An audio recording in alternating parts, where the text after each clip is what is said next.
Hello friends. आज हम numerical analysis का फर्स्ट चैप्टर करेंगे। तो सबसे पहले हम शुरू करते हैं कुछ डेफिनेशन से। जो फर्स्ट डेफिनेशन है हमारी वो है आर्गुमेंट। आर्गुमेंट क्या होता है कि सपोज करो लेट एफ हमारे पास कोई फंक्शन है आर टू आर से। ओके, तो आप यहाँ पर लिखते हो कि सपोज आप कहते हो कि F of 1 is equal to 5। यहाँ पर जो 1 है आपका वो आपका आर्ग्यूमेंट है। Okay, and the 5 is your entry. तो आर्ग्यूमेंट क्या होता है? आर्ग्यूमेंट जो इंडिपेंडेंट वेरिएबल होता है उसको हम आर्ग्यूमेंट कहते हैं, और जो उसका आउटपुट होता है उस पॉइंट के ऊपर उसको हम एंट्री बोलते हैं। Okay, so these are the definition of argument and entry. Now इनका नाम आर्ग्यूमेंट और एंट्री क्यों है? क्योंकि हमारे पास क्या होता है, डाटा समटाइम्स इस टाइप से होता है, एक फंक्शंस की फॉर्म में नहीं होता। डाटा हमारे पास इस टाइप से होता है। सपोज हमारे पास डाटा है पॉपुलेशन इन इंडिया। सो हम यहाँ पर 1961 से स्टार्ट कर सकते हैं, फिर 1971 में हमने किया, 1981 में, 1991 में, 2001 में, फिर 2011 में एंड देन 2021 में। सो हमने पॉपुलेशन काउंट्स की। सो यहाँ पर ये हमारे पास डाटा है, इसको हम आर्ग्यूमेंट कह सकते हैं जिस जिस ईयर में हम पॉपुलेशन काउंट कर रहे हैं। एंट्री क्या होगी? उस टाइम की पॉपुलेशन, ये कितनी भी हो सकती है, 75 crore. Okay, this could be 82 crore, this could be 100 crore, and this could be 105 crore, and this could be 120 crore, and this could be 134 crore, and this could be 150 crore.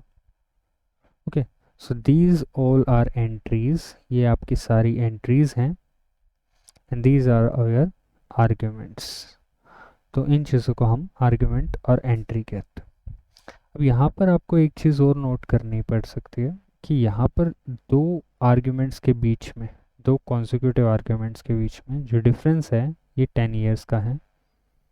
यहाँ पर भी हमारे पास 10 ईयर्स का है, यहाँ पर भी 10 ईयर्स का है, एंड सो ऑन। ठीक है, तो इस जो डिफरेंस है इसको हम बोलते हैं interval of differencing. Interval of differencing. Okay, ज़रूरी नहीं है कि इंटरवल ऑफ डिफरेंसिंग हमेशा सेम हो, but most of our cases में हम सेम ही लेते हैं, और इसको हम डिनोट करते हैं एच से। सो इंटरवल ऑफ डिफरेंसिंग क्या होता है? दो कॉन्जिक्यूटिव आर्ग्यूमेंट्स के बीच का जो डिफरेंस होता है उसको हम इंटरवल ऑफ डिफरेंसिंग बोलते हैं। ठीक है, सो अब आते हैं हम अपनी नेक्स्ट डेफिनेशन के ऊपर, that is forward difference. Forward difference में क्या होता है? सपोज करो हमारे पास कोई फंक्शन है, let F be a function. Okay, so जो फॉरवर्ड डिफरेंस है एफ का at point X, so the forward difference of F at X, ये इंपॉर्टेंट है कि आप एक्स के ऊपर बात कर रहे हो, denoted by delta F of x. Okay, इसको हम फॉरवर्ड डिफरेंस को डेल्टा एफ एक्स से डिनोट करेंगे, और ये हमारे पास क्या होगा, F of x plus H minus F of x. ठीक है, यहाँ पर मैंने F of x plus H लिखा है, बेसिकली ये है कि हमारा जो आर्ग्यूमेंट है उससे नेक्स्ट आर्ग्यूमेंट की बात वो कर रहा है। ठीक है, जब आपकी इंटरवल डिफरेंसिंग इक्वल ना हो तब ये फॉर्मूला काम नहीं करेगा, उसके लिए हमें दूसरी एंट्रीज का मतलब नेक्स्ट आर्गुमेंट का सारा लेना पड़ेगा, that we will discuss later. लेकिन अभी हम ये मान रहे हैं कि हमारा जो इंटरवल ऑफ डिफरेंस है वो एच कांस्टेंट है, तो हम इसको इस टाइप से डिनोट करते हैं। सपोज आपके पास डाटा इस टाइप से हो कि x1 x2 x3 x4 x5 and y1 y2 y3 y4 and y5। अब उस केस में क्या होगा कि सपोज हमें निकालना है delta F of x1। Delta F of x1 क्या होगा, आप एफ ऑफ x2 लोगे मतलब y2 minus F of x1, that means that is equal to y2 minus y1। Okay, लेकिन अगर सिमिलरली मैं आपसे पूछूं what will be the delta F of x5 क्या होगा, तो आपके पास कोई आगे एंट्री है ही नहीं और आपको इंटरवल ऑफ डिफरेंसिंग भी नहीं पता और वहाँ पे कोई एंट्री नहीं है, तो this can't be calculated, can't be calculated. Okay, so ये फॉर्मूला जो है ये आपको तब है जब आपके पास इंटरवल ऑफ डिफरेंसिंग सेम ना हो, और अगर आपके पास इंटरवल ऑफ डिफरेंसिंग सेम है तो डेल्टा एफ एक्स आप निकाल सकते हो F of x plus H minus F x करके। ठीक है, एक एग्जांपल से समझते हैं। जैसे सपोज करो, एग्जांपल लेते हैं हम,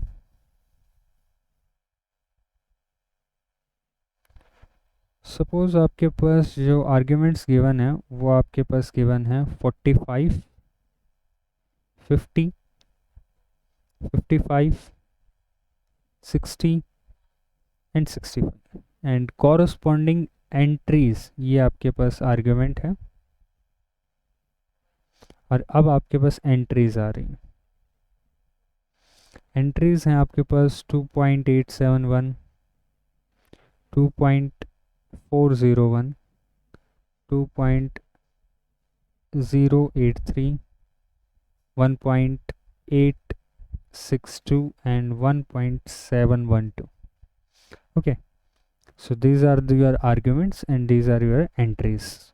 आपके पास आर्ग्यूमेंट और एंट्रीज हैं। सो अब आपको फर्स्ट फॉरवर्ड डिफरेंस निकालना है। ओके, सो हमें क्या निकालना है, suppose delta F of 45 suppose हमें निकालना है, तो वो क्या होगा F of 50 minus F of 45 means आप इन दोनों का डिफरेंस करोगे, that means 2.401 minus 2.871 which is equal to, ये आपके पास आ जाएगा माइनस 0.467। ओके, सो ये आपका फर्स्ट फॉरवर्ड डिफरेंस हो गया एट 45 के ऊपर। ओके, सिमिलरली हम इसको एक टेबल से डिनोट कर देते हैं डेल्टा एफ ऑफ एक्स करके, तो यहाँ पर x होगा और यहाँ पे डेल्टा ऑफ x, तो 45 पे हम निकाल सकते हैं, जो अभी हमने निकाला वो हमारे पास आएगा 0.467। नाउ 50 पे अगर हमें निकालना है तो 2.083 माइनस 2.401 आएगा विच इज़ आवर माइनस 0.321, आप चेक कर सकते हो। सो सपोज हमें अब फर्स्ट फॉरवर्ड डिफरेंस निकालना है 55 के ऊपर, तो 55 के ऊपर कैसे निकलेगा, 1.862 माइनस 2.083 जो आपके पास आएगा माइनस 0.221 एंड सिमिलरली हमारे पास जो 60 पे है वो आपके पास आएगा माइनस 0.150, लेकिन 65 पे हम नहीं निकाल सकते क्योंकि 65 का नेक्स्ट आर्गुमेंट हमें नहीं पता, तो इसलिए फॉरवर्ड डिफरेंस के लिए आपको नेक्स्ट आर्गुमेंट पता होना ज़रूरी है। अब यहाँ पर एक नई सिनेरियो क्रिएट हो जाता है, वो सिनेरियो क्या है कि आपके पास फिर से कुछ एंट्री आर्ग्यूमेंट्स आ गए, these are argument these are entries. अब आप भूल जाओ कि आपके पास एफ एक्स कुछ था, आप इस टेबल को कंसिडर करो, सिर्फ इस टेबल को। यहाँ पर आपके पास अगर कोई आपको ये डाटा प्रोवाइड कर दे कि 45 के ऊपर वैल्यू जो है इसको आप gx मान सकते हो, सम अदर फंक्शन gx। तो 45 के ऊपर ये वैल्यू है, 50 के ऊपर ये है, 55 के ऊपर ये वैल्यू है एंड 60 के ऊपर ये। तो आप दोबारा से एक फॉरवर्ड डिफरेंस निकाल सकते हो, आप 45 पे निकाल सकते हो। ओके, तो यहाँ पे मैं दोबारा एक से लिख लेता हूँ 45, 50 एंड 55। यहाँ पर आप दोबारा से फॉरवर्ड डिफरेंस निकाल सकते हो इसी एंट्रीज का। और यहाँ पर 45 का क्या हुआ, आपको क्या करना पड़ेगा, मीन्स 0 - 0.321 में से दिस उसको सब्ट्रैक्ट करना पड़ेगा और आपके पास आएगा 0.146। ओके, इसमें से इसको सब्ट्रैक्ट करेंगे तो आपके पास आएगा 0.1 एंड जब इसमें से आप इसको सब्ट्रैक्ट करेंगे तो आपके पास आएगा 0.071। अब ये जो है आपके पास, आपने 2 बार इसको किया है तो इसको हम बोलते हैं सेकंड फॉरवर्ड डिफरेंस, क्योंकि आप 2 बार कर रहे हो सेम चीज़ को। तो इसको हम डिनोट करते हैं delta 2 F of x. Okay, अगर आप डेल्टा एफ एक्स को जी मानते हो तो आप इसको डेल्टा जी एक्स से भी डिनोट कर सकते हो, ठीक है, वरना आप इसको डेल्टा 2 एफ एक्स से भी डिनोट कर सकते हो। यहाँ पे एक नोटेशन का आपको ध्यान रखना है, डेल्टा 2 ऑफ एफ एक्स जो है वो इसके इक्वल नहीं है कि आप डेल्टा एफ एक्स निकालो और उसका स्क्वायर कर दो, ये दोनों इक्वल नहीं है। Delta 2 of F x is something like आप एक ऑपरेटर जो फॉरवर्ड डिफरेंस ऑपरेटर है उसको आप 2 बार अप्लाई कर रहे हो, ठीक है। इसका मतलब ये है कि delta composition delta of F x, ठीक है, डेल्टा आपने 2 बार अप्लाई किया। अब 2 बार कर सकते हैं तो 3 बार भी कर सकते हैं।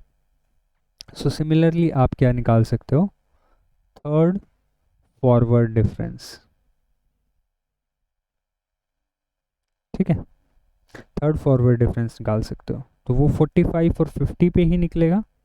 45 पे कैसे निकलेगा, 0.1 माइनस 0.146, तो वो आपके पास आएगा -0.046 एंड इन दोनों में से डिफरेंस करेंगे तो आपके पास आएगा -0.029, ठीक है। एंड सिमिलरली आप फोर्थ भी निकाल सकते हो, जो थर्ड फॉरवर्ड डिफरेंस है उसको आप delta cube of F x से डिनोट करोगे और जो फोर्थ फॉरवर्ड डिफरेंस है उसको आप डिनोट करोगे डेल्टा 4 ऑफ एफ एक्स। और यहाँ पर ये वैल्यू आपके पास आ जाएगी 0.017, ठीक है। अब इस चीज़ में क्या ध्यान रखने की ज़रूरत है, जो नेक्स्ट चीज़ आपको फोकस करने की ज़रूरत है कि आप डेल्टा ऑफ एफ ऑफ 45 भी निकाल सकते हो, डेल्टा 2 ऑफ एफ ऑफ 45 भी निकाल सकते हो, डेल्टा 3 ऑफ एफ ऑफ 45 भी निकाल सकते हो and delta 4 of F of 45 भी निकाल सकते हो। ये सारी वैल्यूज़ आपके पास आ गई हैं, ठीक है। तो इन सब को बोलते हैं हाँ हम leading first forward differences.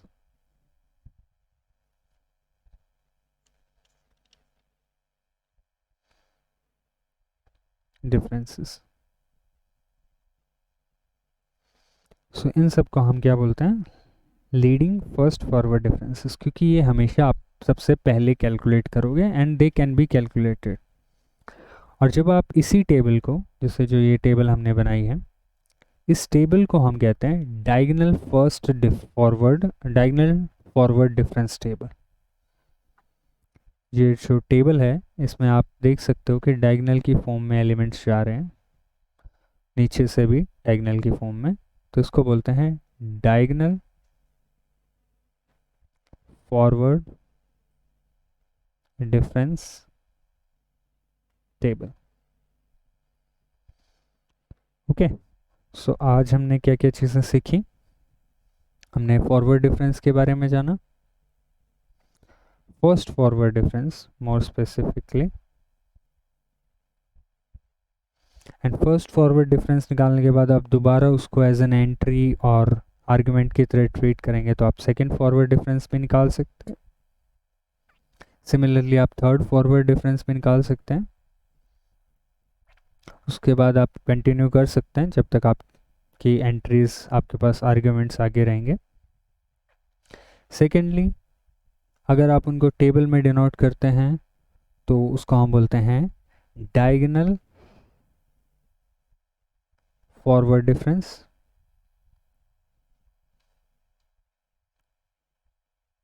Table जब आप उनको डायगोनली डिनोट करते हैं।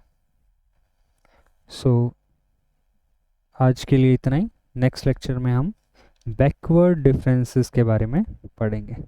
Thank you.